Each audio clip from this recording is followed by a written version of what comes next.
अरे जिसने लक्ष्मण को जीवन दान दे दिया, भगवान के भाई को, तुम्हारे बेटे को जिलाने में कितनी देर उसको लगेगी।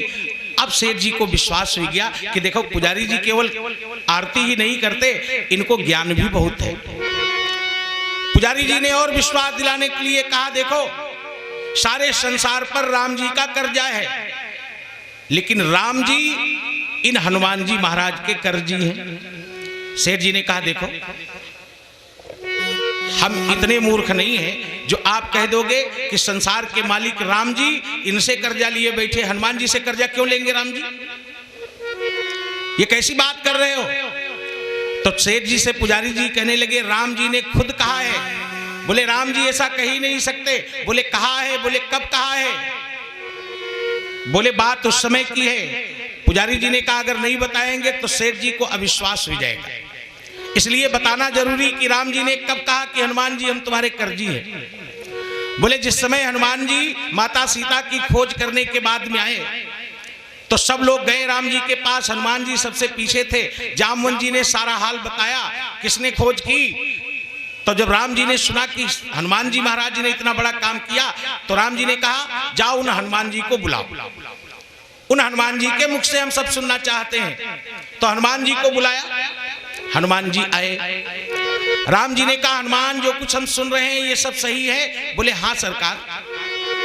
बोले सब तुमने किया। बोले हमने कुछ नहीं किया, सब आपकी कृपा से हो गया।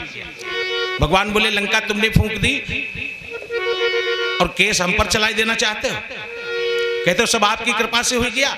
अरे हनुमान जी कहने लगे सरकार सब आप ही की इच्छा से तो होता है, जय क्षण जस रघुपति करें तही क्षण तैसे हो, आपकी इच्छा से आपकी कृपा से हो गया।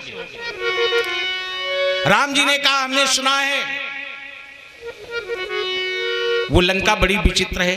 कैसी है वो लंका। तो हनुमान जी ने लंका का बड़ा भव्य वहां पर राम जी के सामने वर्णन किया। राम जी ने कहा लंका में सब जाकर के वापस नहीं आ सकते, तो हनुमान तुम अंदर जाकर कैसे आएंगे वापस, और कैसे जानकी जी से मिल पाए। हनुमान जी कहने लगे सरकार हम तो जीवन भर लंका में ही घूमते रहते, लेकिन वहां आपका एक भक्त मिल गया। राम जी कहने लगे लंका में हमारा भक्त कैसे हो सकता है, ये कैसी बात कर रहे हो। लंका में तो दैत्य रहते हैं, लंका निश्चर निकर निवासा। बोले सरकार ऐसा आपका भक्त है जो संसार में आपको ढूंढने से भी नहीं मिलेगा। कौन भक्त है। बोले उसी भक्त की तो महिमा है महाराज। जुगति भी भीषण सकल सुनाई,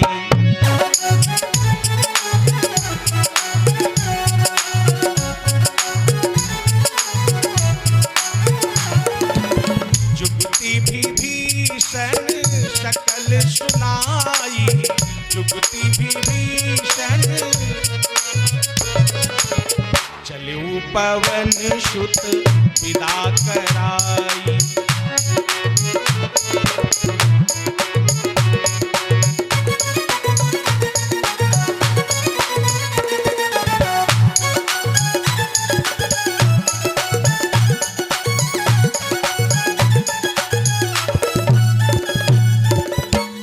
अगर वो विभीषण जी न मिलते तो हम तो लंका में दर दर भटक रहे थे।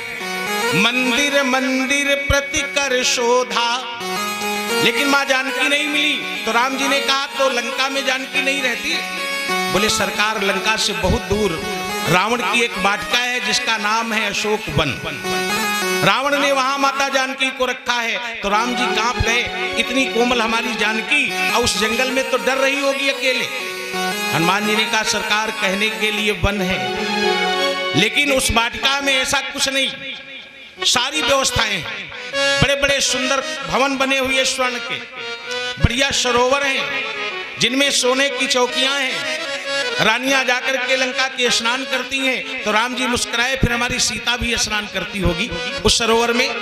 हनुमान जी ने कहा सरकार बस यही रोना है, इतना वैभव है रावण का, लेकिन मां जानकी रावण के उस वैभव पर नजर भी नहीं डालती। तो राम जी ने कहा फिर सीता जी करती क्या है। हनुमान जी ने कहा सरकार केवल एक ही काम करती हैं, हमने देखा है।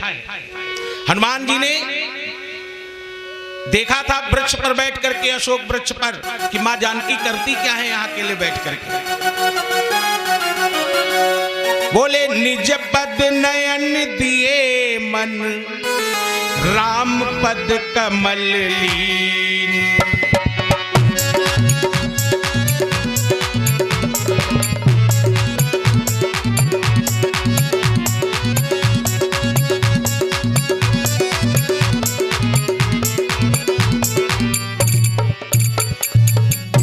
पद नयन दिए मन राम पद कमल लीन।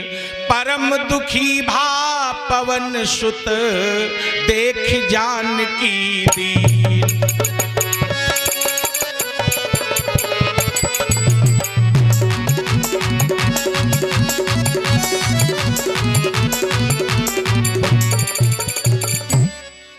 पद नयन दिए मन राम पद कमल लीन। परम दुखी भा पवन सुत देख जानकी दीन। माता जानकी क्या कर रही हैं? भगवान के चरणों का ध्यान कर रही। कैसे? अपने बाएं पैर को देख रही हैं। क्यों?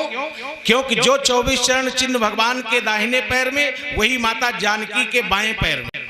तो अपना बायां पैर देख करके भगवान के चरण चिन्हों का ध्यान कर रही हैं। निज पद नयन दिए मन राम पद कमल लीन। आज हनुमान जी ने जब ऐसे भगवान का ध्यान करते देखा तो परम दुखी भा पवन सुत देख जानकी दीन। आज हनुमान जी बहुत दुखी हो गए मां जानकी की हालत देख करके। राम जी भी नेत्रों में अश्रु भराए। राम जी ने कहा, हनुमान तो क्या हमारी सीता बहुत दुखी है? तो हनुमान जी जैसे कसम खा करके आए थे मां जानकी को रोते देख करके कि जब तक इतने राम जी को नहीं रुला लेंगे तब तक हमें चैन नहीं। तो हनुमान जी ने ऐसे दुख का वर्णन किया कि उस सभा में जितने लोग थे कोई अपने को नहीं रोक पाया। राम जी नहीं रोक पाए, लक्ष्मण जी नहीं रोक पाए, सब रोने लगे मां जानकी का दुख सुन करके कि कितना दुखी है लंका में मां जानकी। वस्त्र मलिन है दीन दशा, तन की द्युति निर्मल काली पड़ी है।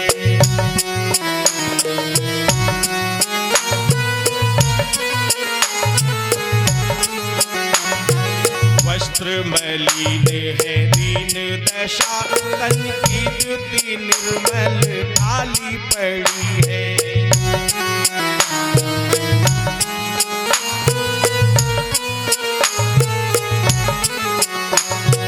वस्त्र मलिन है दीन दशा, तन की द्युति निर्मल काली पड़ी है। वस्त्र मलिन है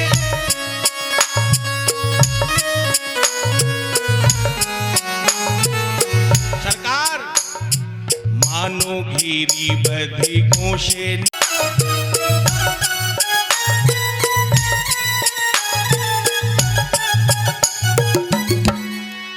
मानो घिरी बधिकों से निराश्रित खारे पयोधि मराली पड़ी है।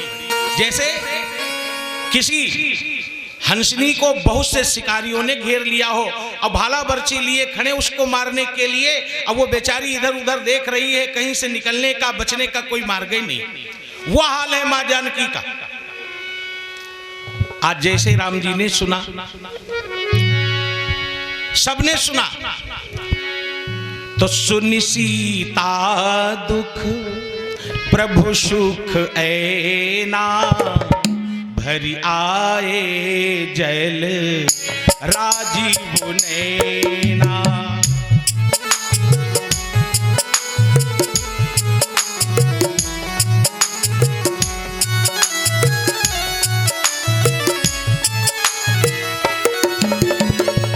सुनि सीता दुख प्रभु सुख ऐना, भर आए जल राजीव नैना।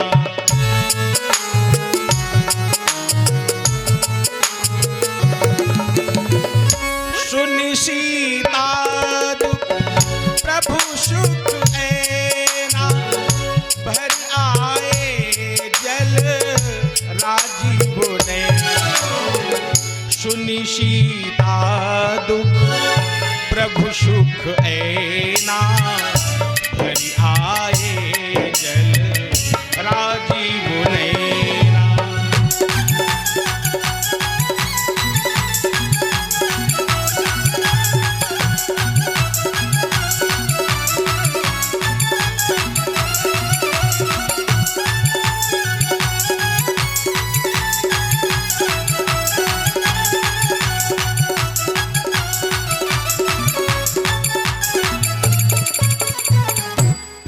ये जल राजीव नैना।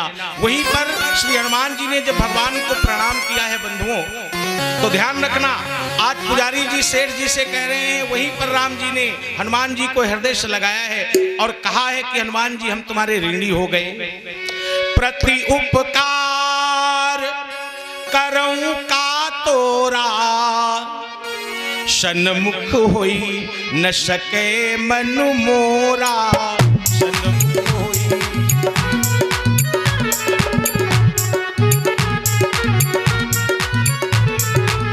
प्रति उपकार करऊं का तोरा, प्रति उपकार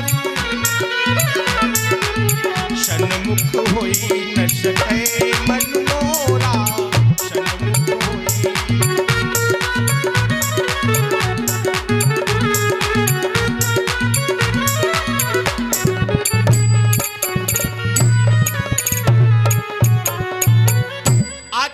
कहते सेठ जी, वहीं पर राम जी ने कहा है हम तुम्हारे ऋणी हो गए हनुमान।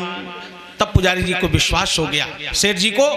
आज सेठ जी, पुजारी जी वहां से चले गए सेठ जी को उपदेश दे करके।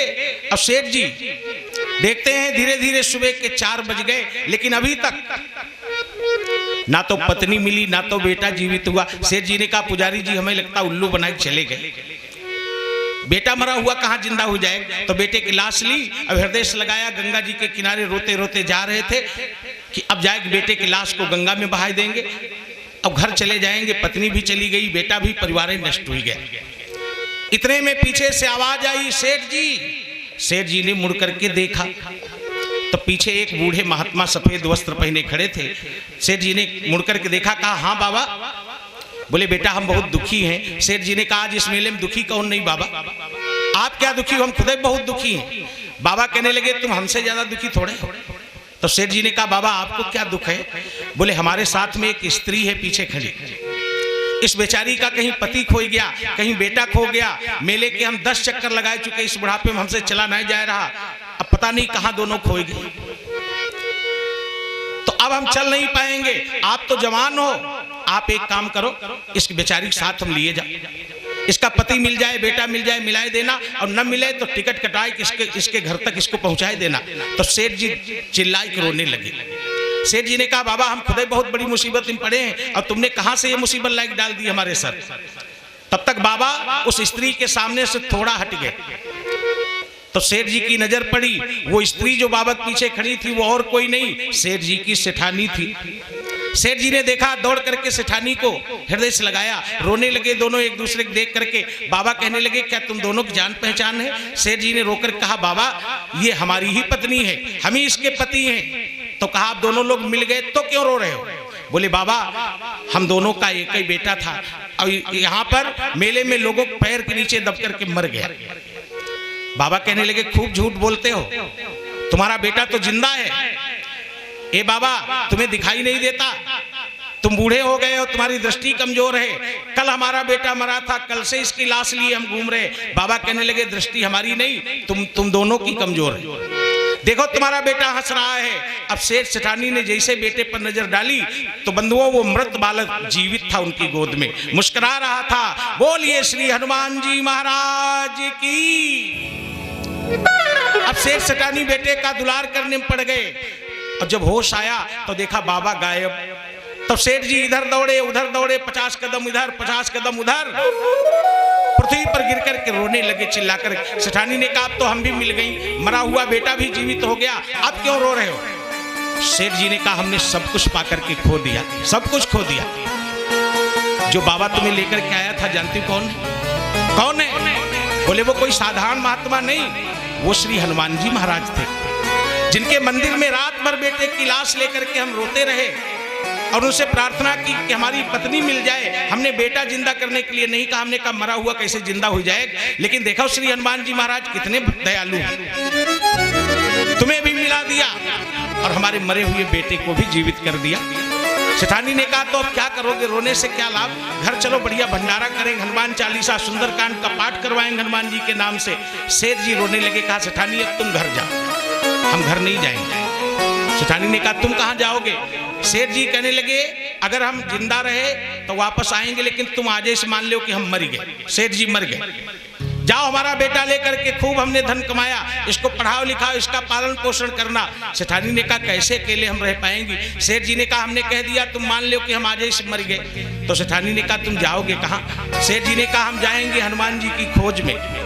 जब कभी हनुमान जी मिलेंगे और जब तक उनके चरणों से लिपट करके अपने आंसुओं से उनके चरण नहीं धो देंगे, जिन्होंने हमारे मरा हुआ बेटा जीवित कर दिया, तुम्हें हमसे मिला दिया, तब तक हमें चैन नहीं। सेठानी रोती रही, चिल्लाती रही, लेकिन सेठ जी को दया नहीं आई। सेठ जी चल दिए हनुमान जी की खोज में और कहते हैं सेठानी तुम जाओ अपने घर, तुम अपने देश चली जाना, मैं तुम्हें न घर ले जाऊंगा।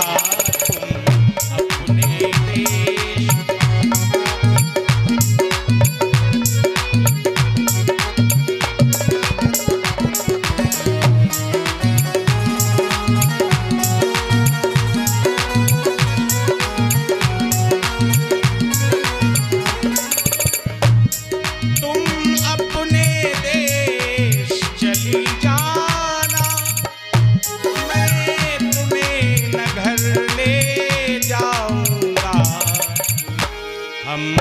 सबको जिसने मिला दिया, अब उससे मिलने जाऊंगा।